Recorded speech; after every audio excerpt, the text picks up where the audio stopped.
Welcome back to Nonfiction for Life, the podcast with authors who write compelling true stories and books with great ideas for living well. Today is Valentine's Day, and we're excited to have you listen in to a conversation we had with a husband and wife team who wrote a book together all about love. It's called Happy Together, Using the Science of Positive Psychology to Build Love That Lasts. We think this is really appropriate for today, but important all year long. Before I tell you about our authors and their book, we want to thank you for participating in book fairies again. We've been having listeners hide books, and you've been finding them, and we're having fun seeing them on social media, on all our social media channels. And that will continue throughout the month of February to celebrate our love of books. We're also happy that we were able to give away a second free book. This time it was the book Born to be Wild by Dr. Jess Shatkin. We just love books and we love giving them away. So thank you for participating with us. Now let me tell you about our authors. Suzie and James Pawelski are married, and they have different backgrounds that intersect beautifully to bring them together to write this book. Suzie Pawelski has a Master of Applied Positive Psychology degree from the University of Pennsylvania. She's a freelance writer and a well-being consultant specializing in the science of happiness and its effect on health and relationships. In 2010, she wrote the cover story for Scientific American Mind, and that was the catalyst for her writing this book with her husband, James. He's the director of education and senior scholar at the Positive Psychology Center at the University of Pennsylvania, where he co-founded the world's first Master of Applied Positive Psychology program with Martin Seligman. Together, James and Suzy travel the world to present romance and research workshops. And today we're going to get an inside peek not only into their book, but into their marriage a little bit as they share personal stories. They are lots of fun to talk to. I think you're going to enjoy them. Let me just introduce the book a little bit more. Think back to the movie Jerry Maguire, where Tom Cruise's character rushes into a crowded room after a long absence, and he declares the now iconic line to Dorothy. He says, "I love you. You complete me." This popular storybook romance version of love consistently appears throughout religion, literature, poetry, and philosophy, dating back to at least to Plato. But this perspective of soulmates can be a red flag for a relationship. This idea of happily ever after doesn't just happen. So what makes a couple happy together over the long haul? As you listen today to Suzie and James, you'll hear empirical research and real-life examples, as well as advice from relationship scientists that present an invaluable roadmap to rewarding, sustainable romance. They hope that you come away with the idea that healthy relationships are characterized by a kind of interdependence, where the other person doesn't so much complete us as complement us. And now think of another movie, As Good as It Gets, with Jack Nicholson's famous character Melvin proclaiming to Carol, "You make me want to be a better man." That's where the Pawelskis are aiming, at helping us all be better partners. We're really pleased to have them on the show today. Welcome to the program, James and Suzy. Thank you for spending some time with us today, kicking off our month of love on Nonfiction for Life as we talk about different ways to love each other. Thanks so much for having us here. We're excited to be with you today. It's great to be here, Janet. Thank you. I want to just mention to our listeners that you make it pretty clear in the book that you say it's not comprehensive, but it is a way of teaching us to connect and support the good we see in relationships. And I really appreciated that you always emphasize the positive that's already present in a relationship, and then you build on that. But before we get into some of the great strategies that you share, I think it would be really helpful for our listeners to have you explain some key terms that you use repeatedly. And the first one, let's begin with Aristotelian lovers. So if you could just quickly set a context for that.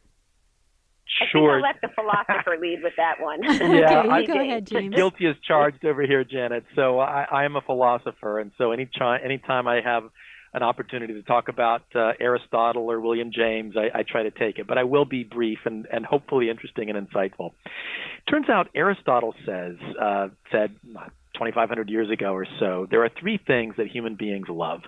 We love what is useful, what is pleasurable, and what is good.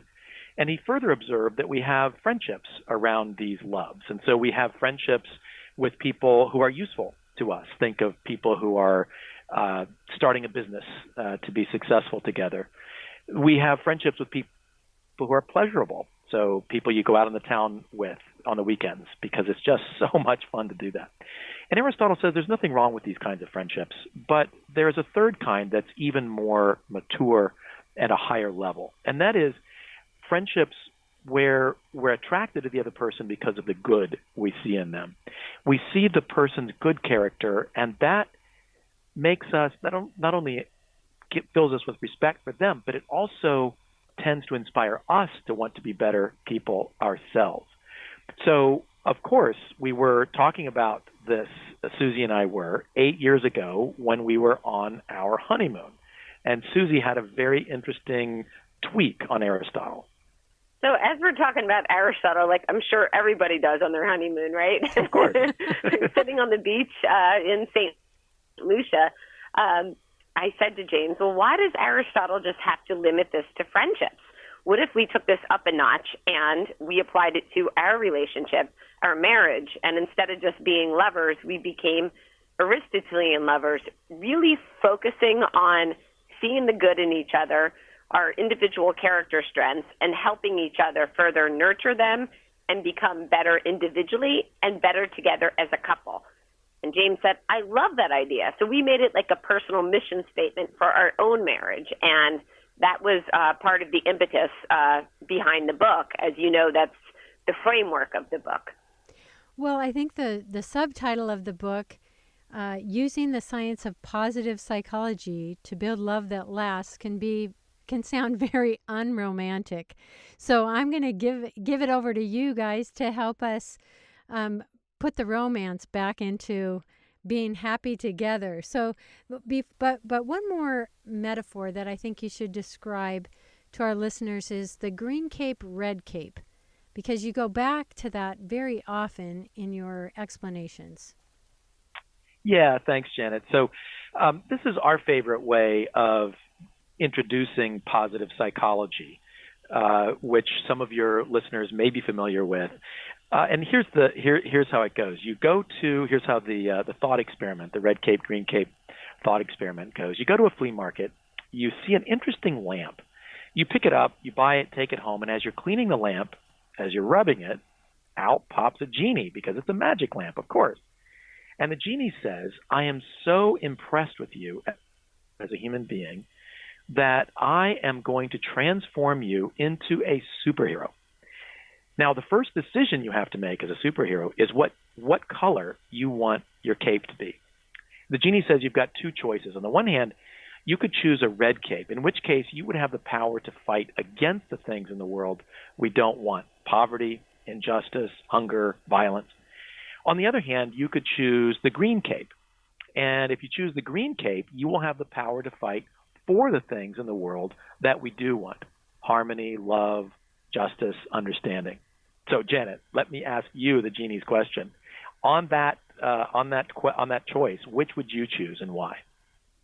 Well, I think I'd go for probably the green cape. And why would you do that? Well, I want to go for the positive side of things. Yeah, so there are very important reasons why focusing on what is good is an important thing to do. Can be a lot of energy around that. We can connect with others and so forth. At the same time, there are good reasons for choosing the red cape as well, because if we're threatened by something that could take our lives, it's really important to be able to respond quickly to that. The challenge is that most of us, I think, find it a lot easier to use the red side of our capes. In fact, we've evolved to be very sensitive to threat.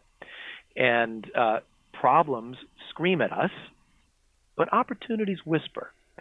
So if we don't pay particular attention to the green side of the cape, we may miss the good that's around us in the world. We may miss the opportunities for increasing that good. So positive psychology is a scientific approach to saying the red cape is incredibly important. And what if let's make sure that we're balancing the use of the red cape with the green cape as well, so that we can take advantage of those opportunities in our lives, in our relational lives, as they come along. That's great. I want to mention that in the book you refer to this two-sided cape a lot, and you also sprinkle throughout the book these very practical exercises that help people evaluate themselves, evaluate where their relationships are. And I love that you say these exercises are like workouts in a relationship gym.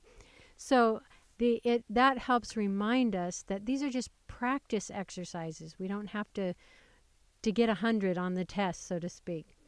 And one of the first things that you bring forward you propose is how to cultivate harmonious passion. And to do that, you say we need to remember who we are or who we once were, and also seek out new adventures together that we both enjoy. Right? But you also share a simple exercise that you call share good secrets with each other. And, at first blush, that seems very simple, but maybe you can tell our listeners more about that and how that particular exercise helps build harmonious passion. Yes, I think it's very important for couples to get to know each other even better. What happens often is when we first meet our partner, you think about the first couple dates in the beginning of a relationship. What do? You ask a lot of questions, right? You're really interested, you're curious. And unfortunately, later in the relationship, a lot of people tend to, fall into a rut thinking they already know his or her partner, and they stop asking questions. And the research shows that if you continue to maintain an open curiosity and interest with your partner by asking questions and becoming engaged, and it can keep the passion going and the healthy passion. So one idea we talked about is sharing secrets. So you could practice with your partner just sharing. It could be anything. It could be a childhood memory. It could be a life-changing experience, maybe a dream that you had, or maybe it's some sort of hopes or plans for the future. And the most important thing is to be authentic and really confide in your partner. And you might start with something smaller and then, lead up to something bigger. But the best thing to do is, you don't want to judge your partner. If your partner tells you something, maybe he or she had some sort of crazy dream or idea, really being open to their ideas, their opinions, helps your partner feel safe. And the research shows feeling safe and feeling that you can really trust your partner is one of the hallmarks of a healthy passion in a relationship. That's great. And it's just something that we can do very quickly, spontaneously. We don't have to think too hard about it. Exactly.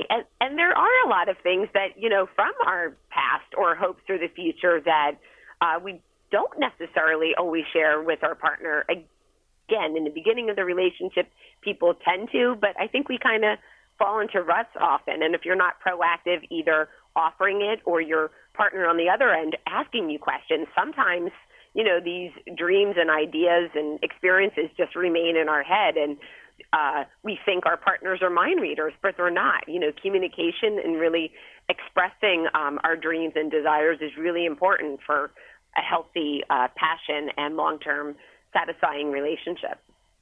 It's a really great idea. Besides remembering who we are, you tell us that it's important to be active in cultivating positive emotions. So, in fact, you're quite specific about what those are. You cite Barbara Fredrickson's top 10 list, and of course, love is at the top of the list. And that's not surprising. But what are a few of those other emotions that we might not think about that we could cultivate?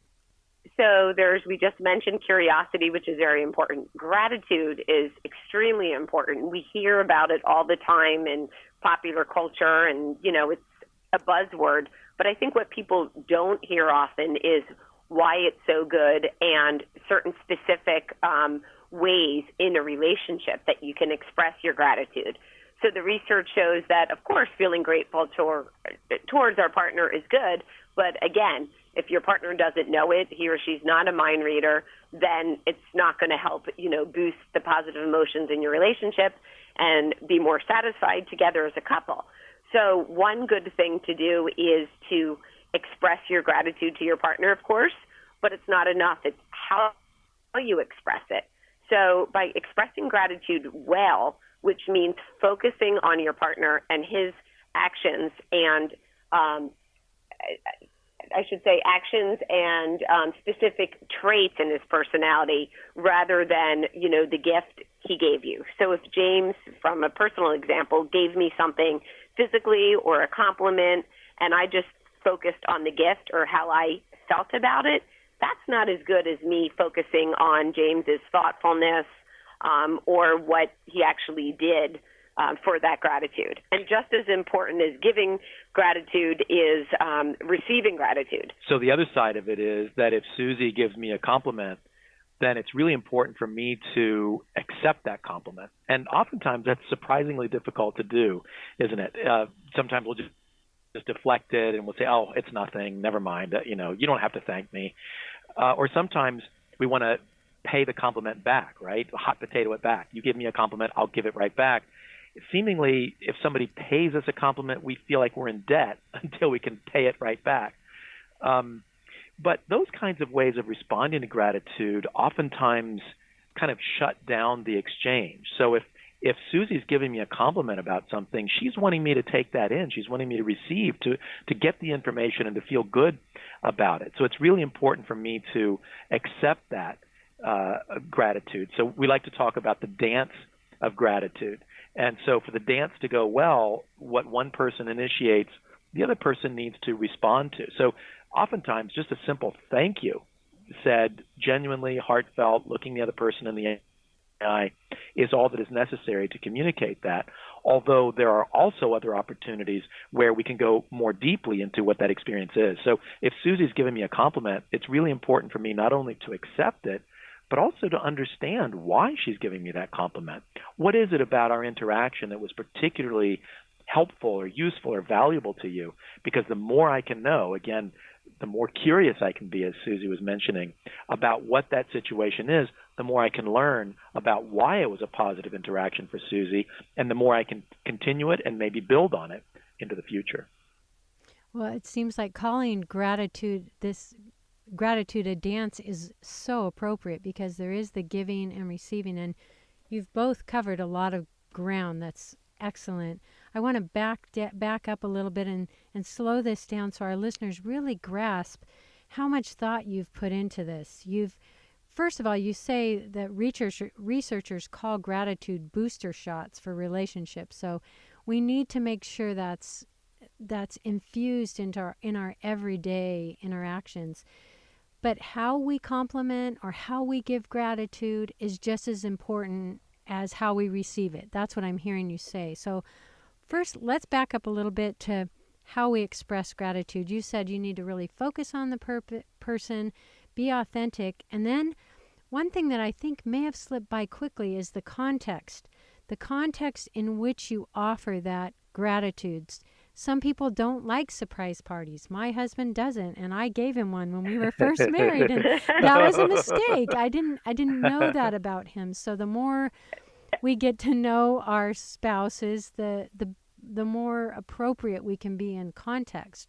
Is that what you're trying to say? Very important. Yes, that's a great appointment. I think your husband and my husband are similar with the surprise parties, as is my father. So I'm very happy you brought that up. So the way one person likes to receive his or her gratitude is going to differ from someone else. So knowing your partner, being authentic in your expression, and knowing what would work for your partner. So maybe, somebody has a personality where they would love a huge surprise party. Others find that, as entertaining as getting their teeth drilled at the dentist, and maybe a heartfelt note, something written that they can read in private. Maybe that's more appropriate. So you need to find out what your partner likes again by asking questions, and then expressing the gratitude in the way that is best received. And one of the challenges with this, Janet, of course, is that, it's challenging to know, difficult to know what the other person is thinking. Again, we need to go back to that curiosity that Susie was mentioning. But oftentimes we go by a kind of rule of thumb, or the golden rule, right? Do unto others as you want them to do to you. And oftentimes that's a good approximation of it.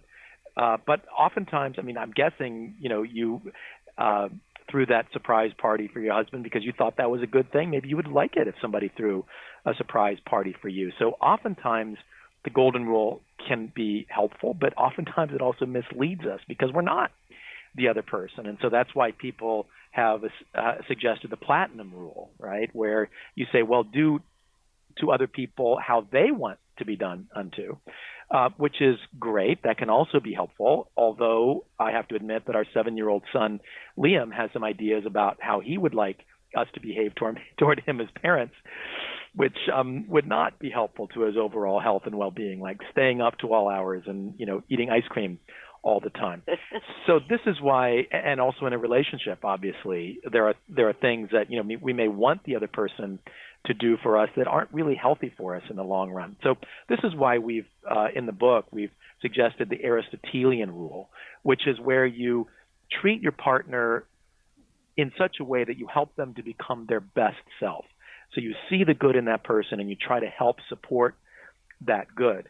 And so that can help us in those, as we're curious about our partner, trying to understand what they're like on the inside, not just assuming that we know, and not just giving them what they think, this is what I would like, but trying to think more deeply about who they truly are and what will help them to grow and develop themselves as well within the context of the relationship.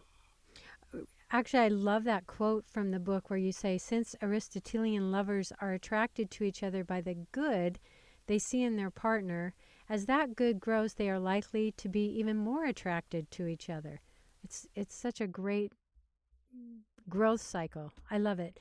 I don't want to leave gratitude just yet, though. I want to talk about receiving gratitude. And I think it's really interesting that you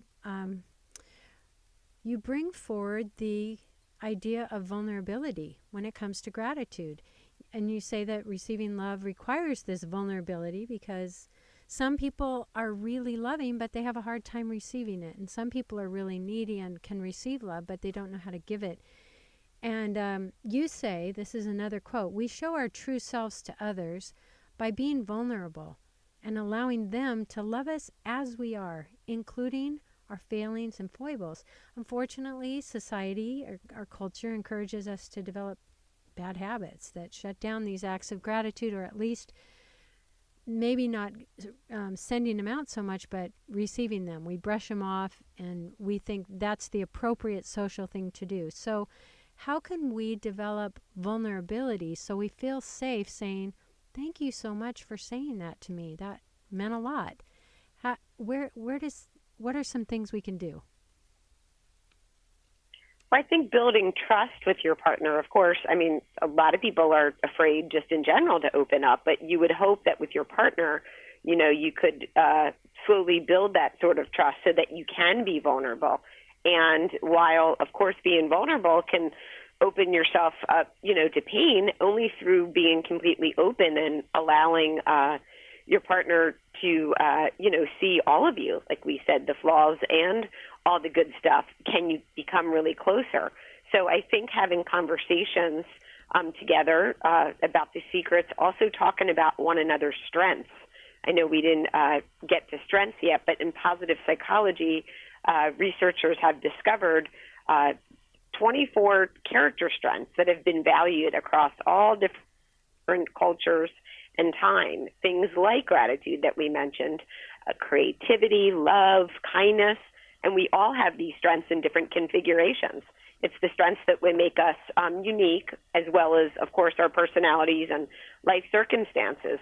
So you could find out what your strengths are by taking the VIA Character Strengths Survey, which we have on our website. And once you find out what those strengths are, I mean, personal example, like James, a top strength is, love of learning and forgiveness. I'm very lucky. My partner has forgiveness as a top strength. We both have creativity. By learning about who we are uniquely as a person and what drives us and what motivates us, having conversations around those things, like what our essence is, allows you to open up to your partner and have deeper, more authentic conversations, which then can lead to really being able to give and receive gratitude in an authentic way, rather than having a lot of the, kind of same conversations or more super conversationals we may fall into. I think all of that is really, really important. Just to add one thing to it, I think that it's important when we're feeling vulnerable. I think we're oftentimes really in ourselves and thinking about, myself as an individual and how vulnerable I feel. And so if Susie is complimenting me or expressing gratitude or something, that might make me feel in a certain way. But if I can, instead of just thinking about myself, think about the relationship and think about us as a couple, then that may help me be more understanding of where Susie's coming from as the person who's offering this gratitude.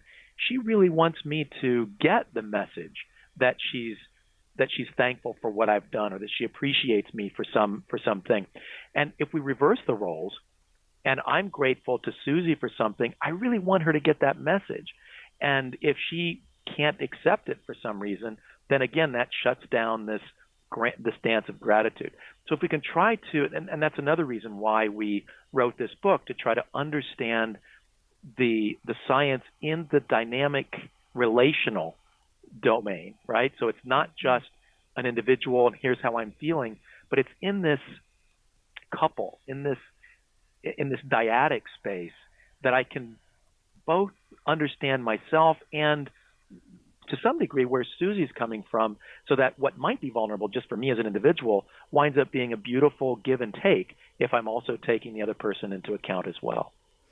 That's a really big insight. I think rarely do we ever think about the relationship as a whole when a compliment comes our way. We kind of feel like it's this, like you said, it could be a hot potato in our hands or something really beautiful, but how can we feel worthy of it? So it actually reminds me of something you talk about near the end of the book, where you quote John Gottman, and you actually refer to him as defining this concept of the marital bid, which is an attempt a spouse makes to establish a positive connection with his or her partner. And these bids that are sent out there are what, maybe you can explain to our listeners, why would someone make a marital bid? Maybe, and it could be through gratitude, I assume. Right. So marital bid occurs all the time in relationships, but the thing is, lots of times one of the partners may not see it, acknowledge it, or they ignore it for some reason. And every time a marital bid is ignored or shut down, you miss an opportunity to connect. A bid is essentially when a partner makes a verbal comment. It could be a facial gesture. It could be a hug. It could be a question, a plea for help around the house, just anything to really get their partner engaged. And often these go unnoticed. Maybe we're preoccupied with their work or taking care of the kids, or just, as James said, thinking about ourselves, not about the relationship. So being open to the bid and really acknowledging it and responding, and not just in a way that you just kind of say, oh, thanks, honey, and, you deflect it, but stopping what you're doing, looking at your partner, and being engaged and asking questions so that you could continue the interaction, or the dance, if you will, and get into a deeper, more authentic conversation. The research shows that strengthens your relationship by the more you respond to the bids. Great. I think that's an important concept that we sometimes let just slip by in everyday interactions. And to be more intentional about those bids, I think, according to Gottman, makes a huge difference. Let's go back to strengths a little bit. I think you came up with some excellent ideas of how we can use these strength stories. Again, I think it's important that our readers know that this book isn't about changing a lot. It's about building on what's already good in a relationship. And it gives a lot of hope to any relationship, whether it's new or many a mature relationship of many decades. You already talked about identifying strength stories or something that's really good about us. And then sharing those stories in a family. In fact, I really love that the two of you felt so strongly about this that you found ways to incorporate this positive psychology into your wedding ceremony. Maybe you can tell our listeners about that. Yeah, absolutely, Janet. We'd love to. So, a wedding is an amazing event. It can also be awkward at times because there are two families who are meeting for oftentimes the first time, and so I think oftentimes we plan to have a lot of alcohol present to try to smooth those connections. We wanted to use as much positive psychology as we could in our wedding. So, just to give you an example, in the rehearsal dinner the evening before the wedding, when Susie's closest friends and family got together with my closest friends and family, we asked them each to think about stories from our lives that illustrated strengths that we brought to the marriage, things that we brought to the relationship. And so we invited Susie's family and friends to tell us things about her childhood, about when she was in high school, college, and so forth, that illustrated the strengths that she would bring to this relationship, and vice versa with my family. And I'll have to tell you, we had some consternation before this, thinking, is this really going to work? So this isn't, we don't come from perfect situations where everything was, obviously gonna run really smoothly. We were thinking, is this gonna work? It was. In the end, it was remarkably successful. And I'll just tell you one piece of advice or observation that actually Susie's dad made that blew us away. It was so insightful. We were so grateful to have given him the opportunity to tell that to us, because it has really played itself out as being true in our lives. He said, "Susie, you're my daughter. I have seen you over the course of your life. You are quick. You speak fast. You think fast, you even walk fast. And this has gotten you into a lot of success in your life, although there are times when you sometimes go a little too fast. And James can help to slow you down." And Janet, that's where I wish my father-in-law had stopped. I was pretty much in agreement with that, my father-in-law to be. But then he said, "And James, you're a philosopher. You tend to be more deliberate about things. You ponder things, and you walk a little more slowly. You speak more slowly, and you even think more slowly. And this has gotten you into a fair amount of success in your life. But honestly, there are some times when you're a little too slow, and Susie can help to speed you up." And so that really has been so true in our lives. If it had been up to Susie writing this book on her own, Janet, it would have been out a year ago, and it would have been good. If it had been up to me, probably would need another decade before I felt like it was ready to go. And so we feel that by combining our strengths, and it isn't always easy. Sometimes, it's obvious to me that we should go my direction. Sometimes it's obvious to Susie that we should go her direction. But when we stop and ponder and think about it, then we can really do things together far, far better than we would be able to do on our own. Another idea that you share regarding strengths is to go on a strengths date and leverage the good in each of you. And combining those two things can take a little creativity, I imagine. Can you give us an example of what a strengths date might look like? Sure. So on the strengths date, you want to choose one of your own strengths and one of your partner's. So that example that James just mentioned, using a little bit of that. So one of my top strengths is zest. And one of James's, not surprisingly, is love of learning. So for a strengths date, so then you would want to plan a date, an outing, or an activity where each person can really exercise his or her strength. So for us, what that might look like is renting Segways or scooters and doing a historical tour of Philadelphia, where we live. So at the end of the date, my sense of adventure would be satisfied, and James's intellectual curiosity would be at least piqued. I'm not sure about satisfied. And you can take turns planning those dates separately. You could come up with different things together.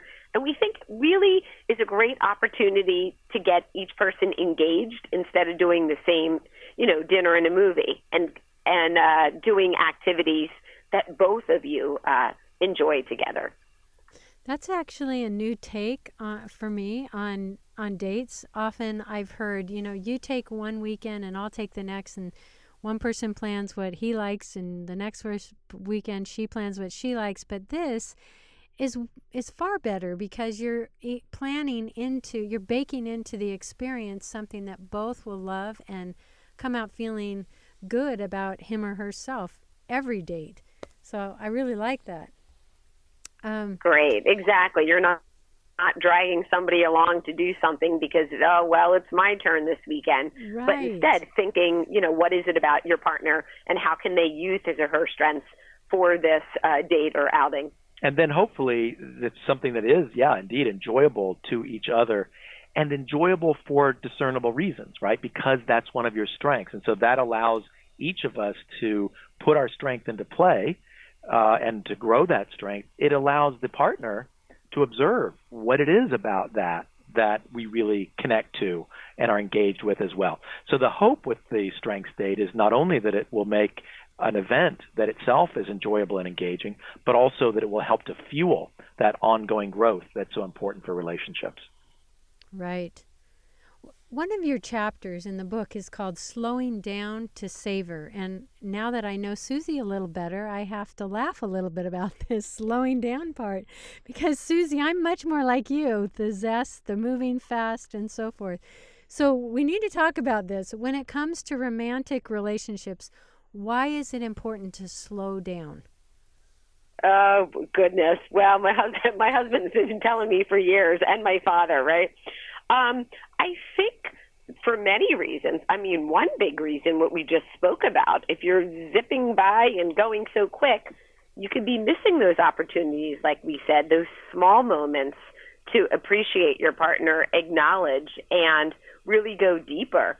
Because it's the small moments in life and the small, the daily connections, I should say, that add up over time and build to upward spirals of positive emotion that our relationships really depends on, not those grand, occasions that might happen, you're whisked away on some romantic vacation.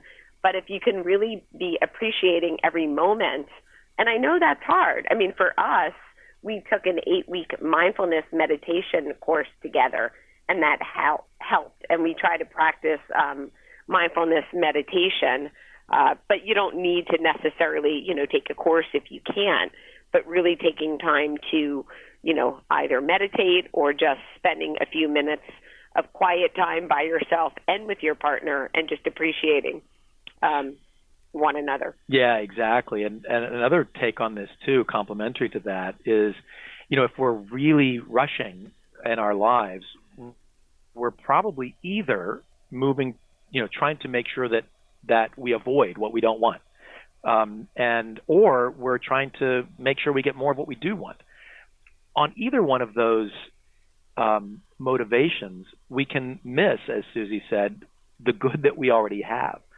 So if we're afraid of something bad happening to us, we may then be so busy using the red cape or the red side of a reversible cape that we don't notice the green side of things that are already there. And so it's easier, again, to notice the problems, the annoyances, and so to be mindful about, intentional about the good things in our lives can be really important. Similarly, if we're rushing around always, frenetically trying to get more and more and more of what we want, we may be too busy to realize that we already have a lot of what we want. We've already had some amazing experiences in our lives, and by taking time to savor those, to remember those, to be in the moment when they're happening, that can really help us to realize and savor the goodness that's already in our lives.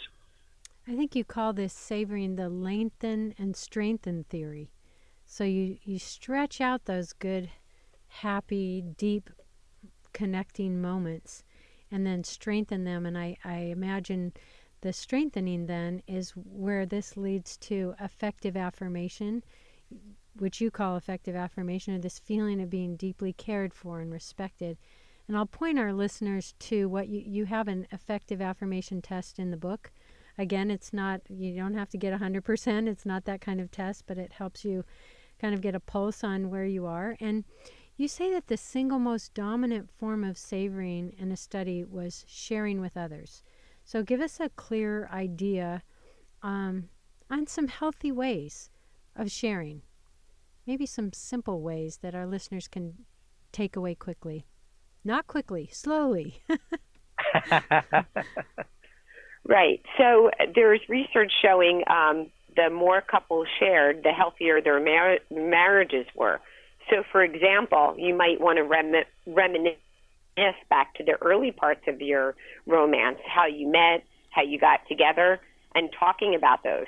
And the more expansive you can be and going into details, like James was just talking about our rehearsal dinner of strengths, and really get into it and ask questions and, really just enjoy the moment, that's really good for your relationship. So, of course, appreciating the present and anticipating about the future is important, but reminiscing about the past. What are those things that is already great in your relationship? What are some of those things you've done, as James said? If we're rushing around so quickly, we often miss that. And same, too, in the studies that they did, couples who just gave sort of short answers when they were asked about the relationship and how they met didn't score as high in relationship satisfaction as those couples who continued to talk in details and reminisce and smile and laugh and answer each other's questions and really build upon the story. So something as simple as, sharing stories with one another can have remarkable effects for your marital or just relational bond long term. I have a son who just got engaged not too long ago and is getting married, and I was with him and his fiance, and they were sharing their story, and I could see that beautiful dance of reminiscing. Even it wasn't very long ago, but just how they enjoy talking about their story. So it's not too late for anyone, though, right? No matter how long you've been married, you can go back to the sweet, tender, fun times in that story, the Genesis. Definitely. It's never too late. You can just start practicing, today and strengthen your relationship by doing some of these things.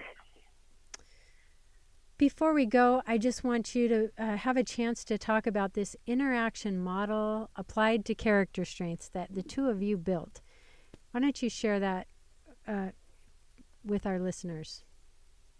Sure, Janet. Yeah. So, again, I think the emphasis, certainly within the field of positive psychology and oftentimes in what we hear about how we should live our lives and well-being, is that we should initiate better things. So we should eat better, we should sleep more, we should express more gratitude, we should do acts of kindness and so forth. And again, all of these things are important. And as individuals, we want to be sure that we're working to maximize or optimize our growth. A challenge, though, is, again, within the context of a relationship, if what you want is not just to optimize an individual, but to optimize a relationship, it's not enough just for one person to initiate or the other person to initiate. You've mentioned in your own life, for example, where you initiated a surprise party for your husband that was very well meant, but wasn't exactly what he was, what he most would appreciate. You also mentioned the kind of dating life where you say, well, I'll initiate one week, you initiate the next week. But that can kind of be, well, that means I'm having fun one week and my partner's having fun the next week. In terms of a couple, we really want to have that be integrated. And so it's important to understand, to be mindful of how we respond to what the other person is initiating. And we don't just want to shut them down. Don't you know I don't like surprise parties. Why did you do this for me, right? Nor just to be, grit our teeth and play along with it and hope that it works out for the best, because guess what? Next year we'll probably have another surprise birthday party, and years later, you'll be having the same thing over and over again that you never liked in the first place. So it's important to have communication where we can accept and appreciate the intention behind the initiation of our partner. But if it's something that doesn't really carry forward the relationship in the way that they intended, then it's also important to be able to communicate, honey, I really appreciate your intention in doing this for me. I feel the love that's coming through there. And what I'd like to do is to suggest that maybe a way we could do this in the future is X, Y, and Z. So again, we've got the best interest of both partners in mind, appreciating the initiator for what they're doing, but also responding in a way that makes it more likely that over time the relationship will become better and better, and that each one of you will become wiser and wiser about who the other person really is, what they really like, and what really engages their strengths along the way. Well, James and Suzy, thank you for the time you put into writing a book that's insightful, inspiring, and uplifting. Before we go, would you like to give a little shout out to your website, buildhappytogether.com, and tell our listeners what that's for? Sure. We invite anyone to visit our website for more resources at www.buildhappytogether.com. And that's where you could take the free VIA survey that we talked about to find out your top 5 character strengths, and you could plan strengths dates with your partner.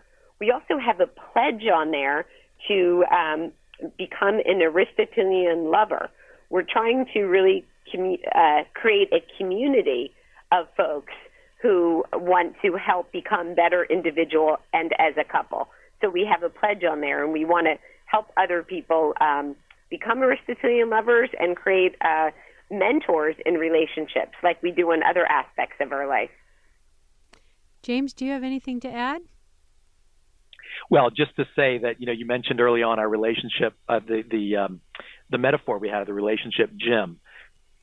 And so, it's good to go to the gym by yourself. It's even better to go with a partner. It's even better to go with a group of people, which is why so many of us sign up for classes at the gym. And so just to underscore what Suzy was saying, it's important for each one of us to work on these relational skills, whether we're in a relationship or not at this point, whether we feel like our relationship is going well or not at this point. Working on these relationship skills are very important. If possible, to work on them with your partner, but in any case, to have a community of people who see the value in doing this and share tips with each other and support each other along the way. So that's a huge intention. We began with Suzy saying that we've incorporated the notion of Aristotelian love into our relationship, and a huge motivation for writing this book is to share these ideas with others as an invitation, in the hopes that we'll see everyone at the relationship gym where we can all work on these ideas and skills together. James and Suzy, thank you for being with us today and sharing your ideas about love. Thank you so much. It was wonderful. It's been a real pleasure, Janet. Thanks for having us. You've been listening to Suzie and James Pawelski talk about their book, Happy Together, Using the Science of Positive Psychology to Build Love That Lasts. We hope this is making your Valentine's Day more fun, and that you'll take away many great ideas to apply to your relationship, that it will be more fun, more healthy, and more romantic. Remember to keep looking for the Book Fairies books that have the sticker from Nonfiction for Life on them. If you find one, be sure to snap a picture and post it on any of our social media channels. If you missed our book giveaway, be sure to subscribe to the emails so you can be entered next time. We hope we're helping you save time as we curate books that are insightful, inspiring, and uplifting. I'm your host, Janet Perry, and this has been another episode of the Nonfiction for Life podcast. Remember, at Nonfiction for Life, we believe there's something for everyone. We'll talk to you next time.